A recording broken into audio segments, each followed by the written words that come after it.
હોળીના તહેવારો વતન જનારાઓથી સુરત રેલવે સ્ટેશન ઉભરાઈ ગયું હતું। તાપ્તી ગંગા ટ્રેનમાં મુસાફરી માટે મુસાફરોનો ધસારો જોવા મળ્યો હતો, તો મુસાફરોની સુરક્ષા માટે પોલીસે પણ બંદોબસ્ત ગોઠવી દીધો હતો।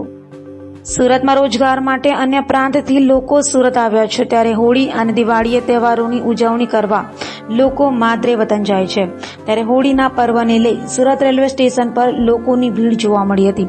તાપ્તી ગંગા ટ્રેનમાં હોળીને લઈ યુપી બિહાર જનારા લોકોની ભારે ભીડ જોવા મળી હતી।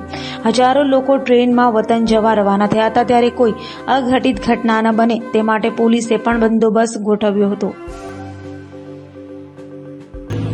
मेरा नाम कुंदन सिंह हुआ, मैं भागलपुर का रहने वाला हूँ। हम लोग गुजरात आकर के मजदूरी करते हैं और ट्रेन में जाने में बहुत कष्ट होता है। 24-24 घंटा लाइन में रहते हैं, उसके बाद भी सीट नहीं मिलता है, काफ़ी परेशानी होती है।